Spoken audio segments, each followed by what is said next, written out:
Hi, this is Hoder Bino from Devil's Digest. I'm over here with first-year defensive coordinator Brian Ward.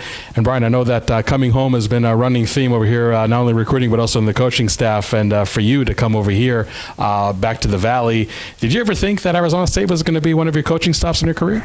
I don't know. Something always told me I'd end up being back here. I don't know if it was going to be with a job or not, but I'm happy to be back here and happy to be coaching here. How different does this place look like from maybe last time you've seen it? I'm not so much as a coach at in the Pac-12 or some other venues, but just overall, how different does this program look to you?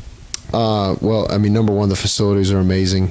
They've changed a lot. Obviously, they were in the south end zone for a while, and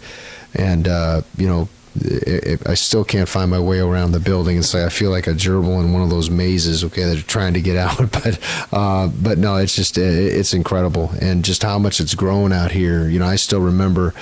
When this, that was nothing but a dirt lot out there, over to the, Tempe Town Lake. So, it's amazing.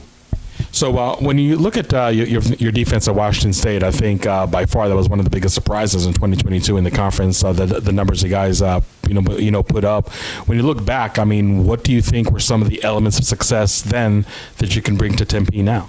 Well, number one, we practice complementary football. I mean, we practice situations, and the culture there was what you wanted it to be in terms of defense and guys playing hard, playing fast, play together.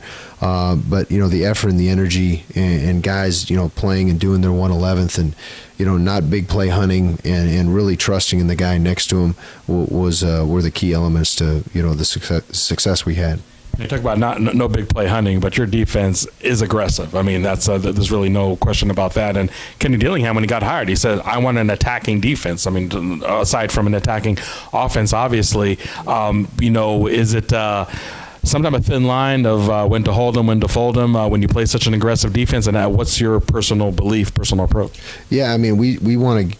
Put pressure on offenses, on every snap. Now, what we do is, I'd say, from a just a broad perspective, we're a situational defense.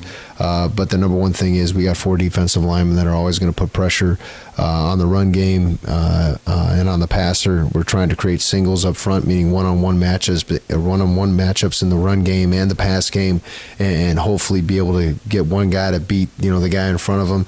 And we're either going to bring pressure or we're going to simulate it. And if a quarterback gets hit once or twice, he starts thinking about it. And our goal is to be able to affect the quarterback and affect the run game on every play. So we're going to do that in a number of ways. And pressure is either real or imaginary, and we're going to make them believe that it's coming on every snap. So with your defense, which I know is Bobby Bauer base 4-2-5, but you'll run some 3-3-5, how important is that edge, that hybrid defensive end outside linebacker in your specific scheme? Well, I mean, we really don't run a hybrid. I mean, we're 4 down. Our edge is going to keep their hand in the dirt, and the number one thing that they are going to rep every single day is getting off the football, and that's for all 4 down, all those guys up front. So, like I said, we're gonna create. We're trying to create pressure with different coverage looks and making one coverage and getting into something else, and our guys up front. It's all about the three-way go, and not knowing which way those guys are going to go in every any given snap. So everything, it really boils down to this. There's no magic in the call sheet. There really isn't. I mean, it comes down to guys playing as hard as they can, and I believe that's the biggest impact that we're going to make on this defense. Is you're going to see 11 guys flying to the football on every single snap, and whether that ball's in front of them or across the field or behind them, the guys are going to be running to the whistle. I know as a coach you can never be satisfied, but in the short amount of time that you and the staff on the defensive side of the ball have been over here, what you guys have been able to achieve in recruiting, signing day, high school guys, transfer guys, are you content? Do you think okay, we're at a spot where I expected us to be on December 22nd? Well, number one, we have pieces here. We have guys that have already invested in this program, and guys on defense that know how to play good defense. And it's about the guys that are here first. And we know that the holes that we have to fill in terms of not only depth, but talent, but at the same time, the big thing that we're going to do is we're going to pour into the guys that are here come January 9th, and we're going to give them everything that we have as coaches, but we're also going to make sure those guys know they're valued. And the more we can get out of those guys and the more we pour into it, because pour into them, it's a two-way street, the better we're going to be, come our first game next fall. Brian, thank you very much. Happy holidays to you and your family. Okay, yeah, And for Brian Ward, this is Hoder Bino for Devil's Digest.